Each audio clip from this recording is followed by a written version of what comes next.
touching the world. Global reach. Imagine you could connect to that world with a single interface. Bringing together the future of innovation. The next two sectors, and the first presentation of this section is by Mr. Mebrothon Gebresus. He would be talking about the pharmaceutical sector in Ethiopia, and he's the Chief of Staff for Ethiopia Economic Commission. So over to you, Mr. Mebrothon. Good afternoon all. I think I shall be here while presenting, just over from here. Yes, so good afternoon all. I'm Mebrothon and from the Ethiopian Investment Commission. I will be presenting the investment opportunities in the pharmaceutical and medical supply sector. Especially we have a dedicated industrial park, we call it Clinton Pharmaceutical Industrial Park, and we will give you a highlight on this industrial park and the all investment opportunities in Ethiopia. So the background of Ethiopia is illuminated earlier by my colleague Mr. Tensai. Just to save your time, we will not go in detail.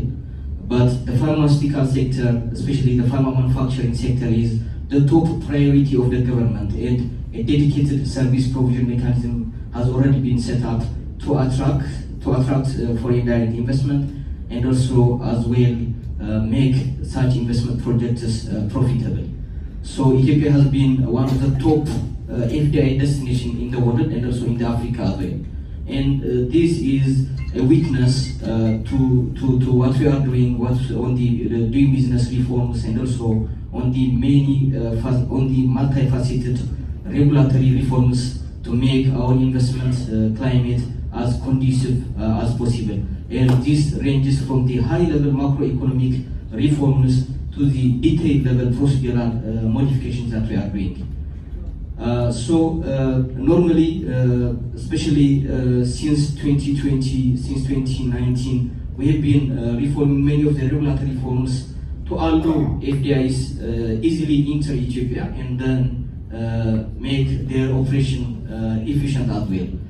Just to highlight one thing on this, for instance, in the previous law, we have this regulation which allows only a listed investment activities, but everything else was closed for any FDI or foreign investor. But now, with the exception of what we have beneath this slide, which we are going to share with you later on, with the exception of this, everything else is open for foreign investor. Most of them by owning 100% share, or only few by partnering with local investor or with the government of Ethiopia. And this is only one of the reforms that we have been doing, and this is meant to allow FDIs or foreign investors to engage in many sectors. And earlier there was a question about doing business, for instance. Of course, especially in the old times, we know Ethiopia has some challenges when it comes to doing business. Just like our economic growth, just like our FDI strategy has been good, there has been in the business challenges in the doing business rankings. And to solve such challenges at this time, starting from company formation up to operational aspects, we are modifying and reforming our procedures, our laws, and also on delivery of our own services. And we believe this will make Ethiopia in the coming days, this will make Ethiopia one of the top rankings, probably beside Singapore and also other highly developed nations. And for instance, we have a high-level reforming committee which is led by top government officials. This includes the federal level ministers and also including the prime minister as well. And also we have a macroeconomic committee which works on revising macroeconomic issues, and also 3 subcommittees which will focus on private sector engagement, on jobs creation, and also on reforming the doing business arena of Ethiopia. We identified priority sectors, and also we selected or we developed a specific investment incentives to attract more investors in these sectors. This includes the textile and apparel sector, the laser and laser process sector. You might have heard Ethiopia is in Africa the first in terms of livestock production and figs among the globe, in the globe. And we are not being benefited from this, especially when it comes to laser and laser products. We are exporting a highly valued laser to Europe, but we are still lacking on high-end value chain and highly value-adding products. And for this, we identified the laser and laser product. We even have a dedicated sector-specific industrial parks for this, both private and public, and also manufacturing or laser-specific investment incentives out there. And then we have pharmaceutical, which is also endowed with many incentives, agro-processing, tourism, ICT, for instance. Unlike many other investment destinations, Ethiopia has an ICT industrial park. An industrial park meant only to entertain ICT investors. These investors could focus on the service provision of ICT or in the other wings of ICT like manufacturing, even though we will focus only on the service aspects like data center, the BPO and related aspects. And then we have the mining and energy sector. So when it comes to pharmaceutical specific cases, so we are only producing limited aspects while our demands are many. We have a public pharmaceutical supply agency, and they identified more than 20,000 pharmaceutical products to be procured by government. But despite such strategies, we still lack many products which we are importing from abroad. When it comes to pharmaceutical medicines, for instance, we are importing not less than 85%, while on the medical supplies and medical equipment sector, we are importing not less than 90%, 90%. And we believe there is a huge demand and supply gap, which can be a huge opportunity for investments. In general, we are having products in the biologics on vaccines, even though it is limited, and we are working to attract more in these sectors as well, especially on the diagnostics or API manufacturers included in this. At this time, as of last month, for instance, there are more than 411 hospitals and also more than 4,200 health centers, while the health posts are being more than 16,000. And this needs a high level of pharmaceutical inputs to deliver their treatment and their health services, which we are lacking in most. So industrial parks are being developed both by the government and also by the private sector. Even though we don't have an experience at this time in developing industrial parks in collaboration with the government and the private sector, the industrial park law allows, in case any of for instance, Indian investors interested to develop an industrial park in collaboration with the government, we are also open for that. But at this time, these 29 industrial parks are either private or public. And we have principles of developing an industrial parks. Most of them are sector specialization, export-oriented, vertically integrated. Especially earlier, it was being mentioned, this state is very indolent and experienced when it comes to textile and textile productions. While at the same time, we are highly attracting such investors, because we have many garments manufacturers which they are using both the local market and the foreign market, but still the raw material is being imported, and we believe the vertical integration principle will play a great role in making investors from this state or from India as a top investment destination as well. And then sustainability, at these days, it is unthinkable to operate without considering the environment. Even when it comes to India, I believe this is a catchy point, because the green development has been on the top mind of the government. The same is true for Ethiopia. Sustainability is at the heart of all of our operation. In any of the industrial parks, availing a treatment plant is must. Especially buyers, global brand buyers, they need the sustainability to be considered. Many of our industrial parks have the technology for zero liquid discharge, while most of them have the advanced conventional treatment technology, and the environment will not be affected in any way from operation of these industrial parks. And then we have the skill development. We have many training and vocational centers, public universities, private universities, and many more skill developing entities. This will help the manufacturing sector to a great deal. So Ethiopia is probably, if not the only nation at this time, the first one to develop a pharma-specific national development strategy.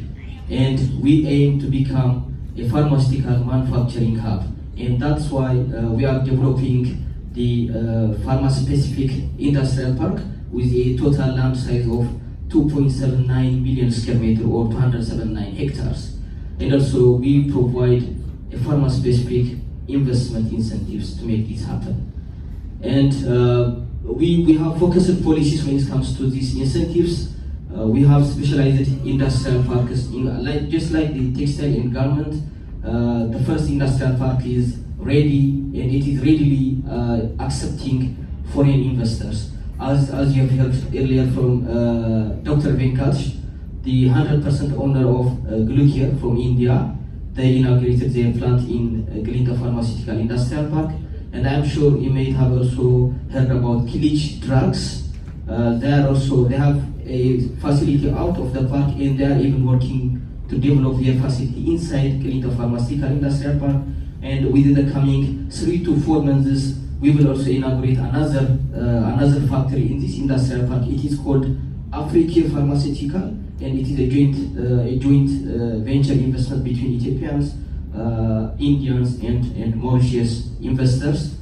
And then, so this whole point illuminates and witnesses how the Glinda Pharmaceutical Industrial Park can be ideal for formulation or for any other pharma-specific operation. And so when we say the 85% of the demand is being imported in the pharmaceutical sector, there are key drivers, especially some achievements of Ethiopia, which are pushing the demand to a higher level. For instance, meeting of the national pharmaceutical goal in 2015, and also high burdens of communicable and non-communicable diseases, and also prevalence of some non-communicable diseases, and above all, the population, a growing population with more than 150 million in number at a growth rate of about 2.4%. So unlike many of the products like the fashion industry, the pharmaceutical sector is a necessity. So whenever there is a human being, even at these days, whenever there is any mammal, including animals, a pharmaceutical sector must be developed, or a pharma product must be supplied. And with a growing population, Ethiopia is becoming a hub of pharmaceutical manufacturing, and we believe this will continue. The market will expand more and more. And on top of this, it is also the gate of the $20 billion valued African market as well. And then we have here the projection of Ethiopian pharmaceutical sector. According to our research, in 2025, the pharmaceutical sector of Ethiopia will reach about $1.8 billion, and in 2030 it is forecasted to reach about $3.6 billion. And this is only in the Ethiopian market based on the current projections. And the CFTA, the Continental Free Trade Agreement of Africa, has already been becoming operational at these days. And when we assume this, the whole regional market will be more than $20 billion, and we believe this is another ideal condition for pharma manufacturers. Yeah, as of today, the pharmaceutical sector of Ethiopia is more than $1 billion, and as we mentioned, in 2030 it will reach approximately $4 billion. So when we say the pharmaceutical sector is a top priority, there are special policy approvals or special policy focus on this regard. The first one, for instance, is a collaborative stakeholders engagement. So you know more than me that the pharma sector in general, the health sector in general, and the pharma sector in particular is one of the top regulated sectors. And to make things easier, a specific stakeholders engagement has already set up in Ethiopia to make the sector as effective and efficient as possible. Here we have a high level, an indication of high level engagement between the Ministry of Health, the Ethiopian Investment Commission, and the Ethiopian Pharmaceutical Supply Agency, which is the government procurement agency which administers the revolving fund and the related procurement strategy of the country. So when it comes to investment incentives, specific incentives for the companies, for instance, we do provide a multi-range of investment incentives. The first one is corporate income tax exemption. And this is only assuming the plant will become operational from the first year. For instance, when it comes to pharmaceutical formulation, the minimum investment incentive is 6 years of corporate income tax exemption, and the maximum is 12 years of corporate income tax exemption. And for active pharmaceutical ingredients, API, the minimum years is 8, while the maximum is about 14 years of corporate income tax exemption. And for pharmaceutical packaging, which includes both primary, secondary, or other forms of packaging, the minimum incentive for corporate income tax exemption is 6 years, while the maximum being 8 years. And this is only corporate income tax exemption. In addition to this, since an investor or a manufacturing plant will need many inputs, especially when it comes to development of plants, when it comes to construction of the factory, many construction inputs or materials will be needed, many capital goods are necessary, and many spare parts, accessories, and inputs are just an inevitable part of the whole plant development. And we allow this all to be imported based on duty and tax-free scheme of the government.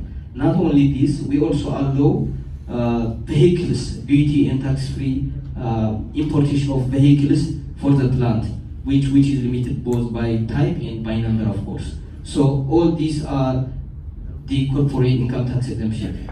Just in case, not only just in case, in many scenarios, some investors face loss during the first years of operation. Even for that, we have a mechanism of allowing. We call it loss carry forward.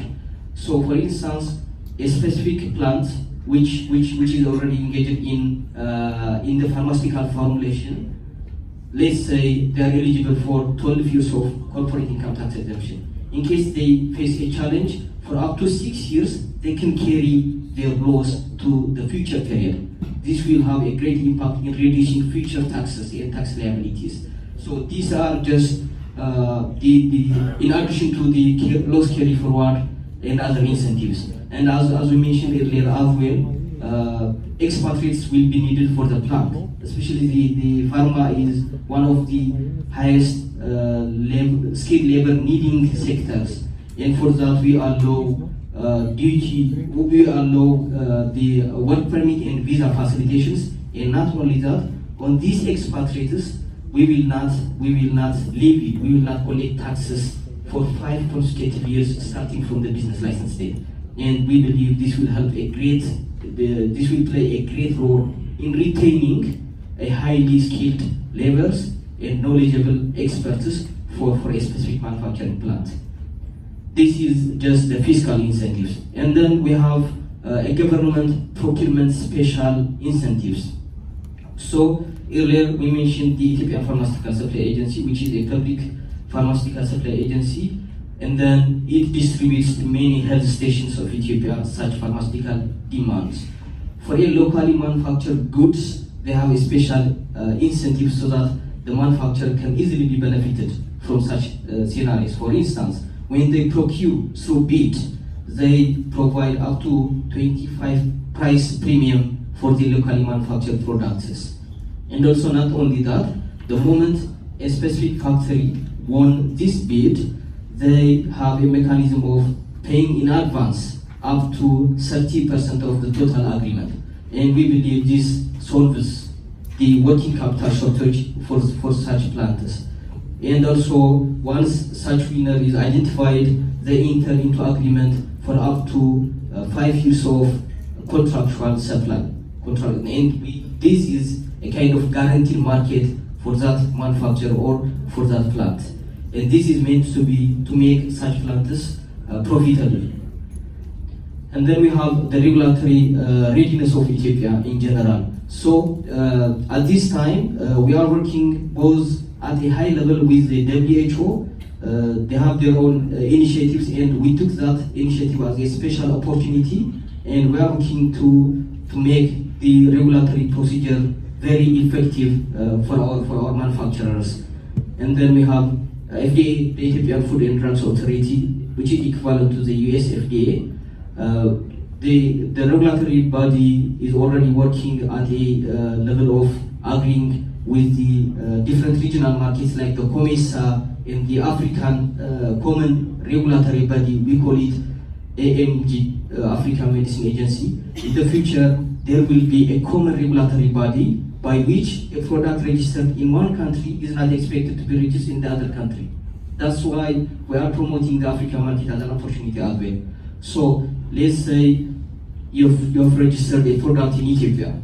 In case you want to export this product to the West Africa market of Ghana, there will not be need to register it in Ghana market because it will be a centralized regulatory body. There will be a centralized procurement body as well. So we are following in such platforms so that this can be changed into practice, and then investors can be benefited from this as well.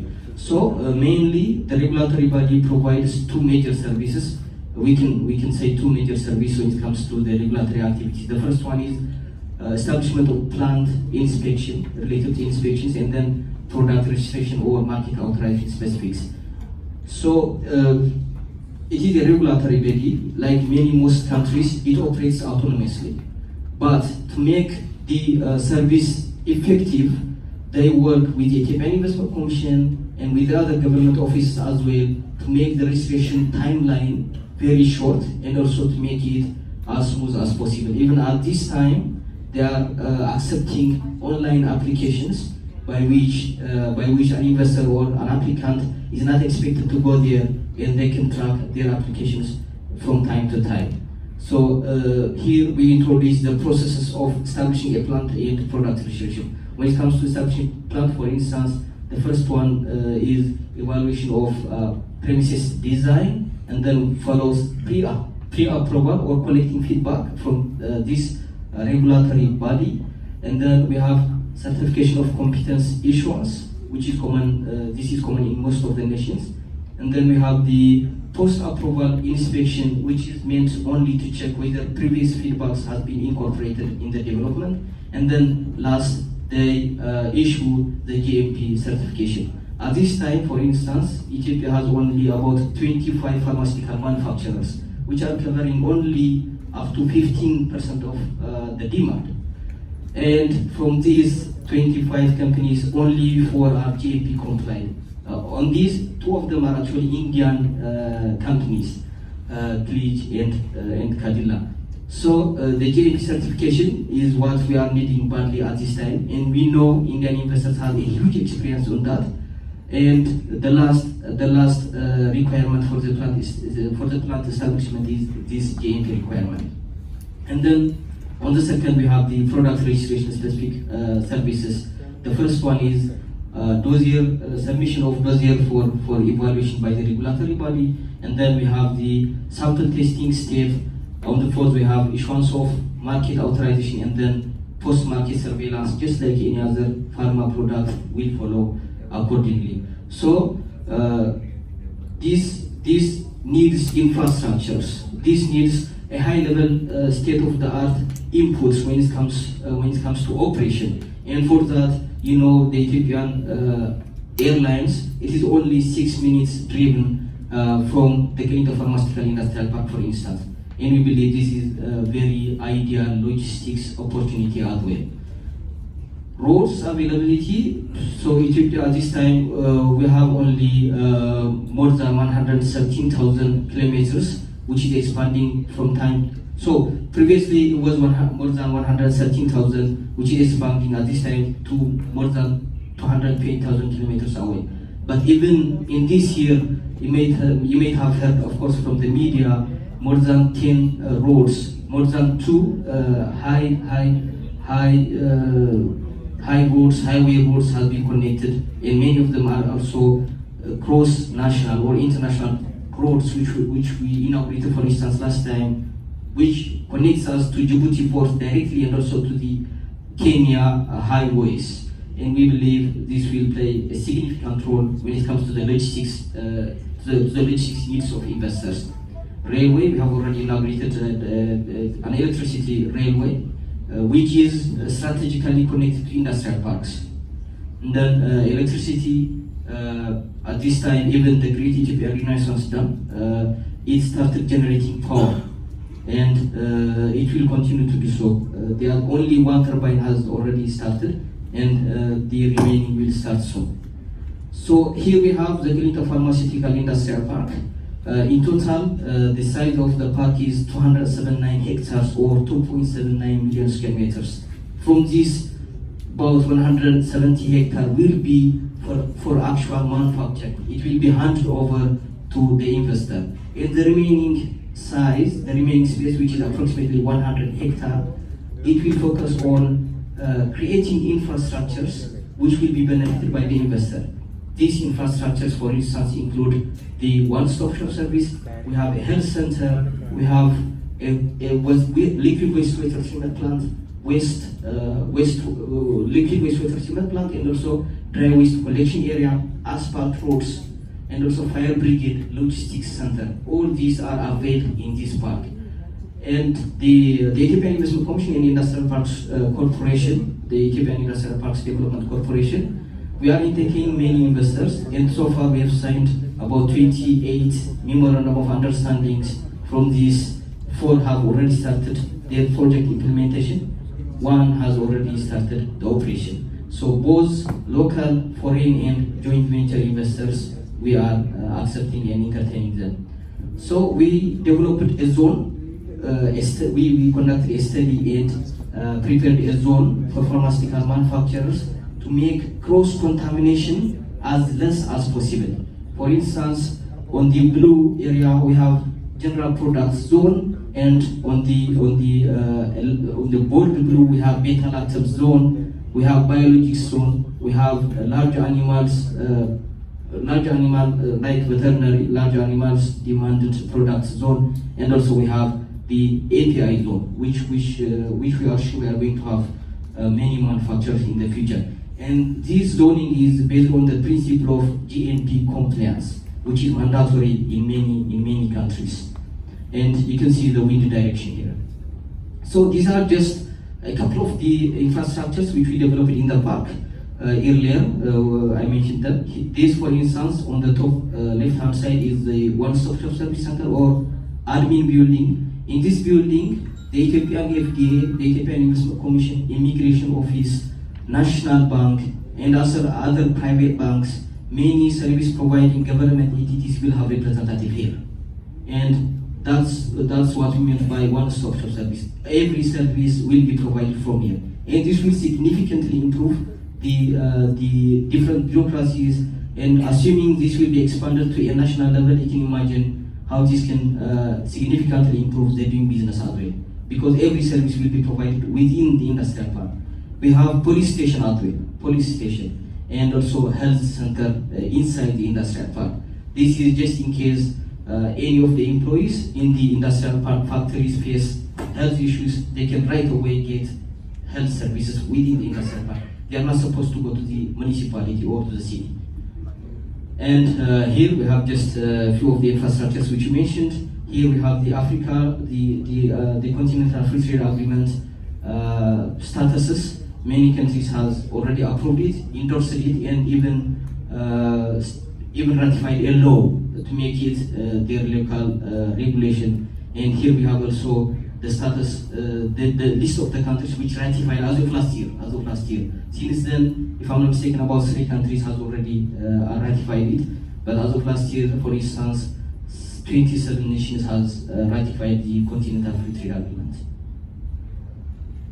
Yeah, so this is the presentation we have on the Clinto and on the Pharmaceutical Industrial Park. You can see the park from far and the lands which we developed, which we are providing to investors. So, thank you. Tamil, Tamil, Tamil, Tamil lucky guru. Tamil, Tamil, Tamil, Tamil lucky guru. தாயே முதல் தமிழே தரணியின் முதல் மொழியே தாயே முதல் தமிழே தரணியின் முதல் மொழியே ஆதி தமிழன் நடந்த தடங்களை ஜோதி தமிழில் அடையாளம் கண்டு உயிர்மை வழி என்னும் எழுத்து மொழி ஆசானை தீர்க்கும் சொதி வெளி வழி உங்கள் உலகிற்கு உரு தந்த தமிழ் எங்கள் தாய்க்கு கரு தந்த தமிழ் தங்கள் வாழ்வுக்கு திரு தந்த தமிழ் உலகில் உள்ள அத்தனை பேரை மகிழ்விக்க வரும் தமிழே எங்கள் தமிழ் மொழி எங்கள் தமிழ் வழி எங்கள் தமிழ் வழி Tamil, Tamil, Tamil, Tamil lucky guru. Tamil, Tamil, Tamil, Tamil lucky guru. Tamil, Tamil, Tamil, Tamil lucky guru.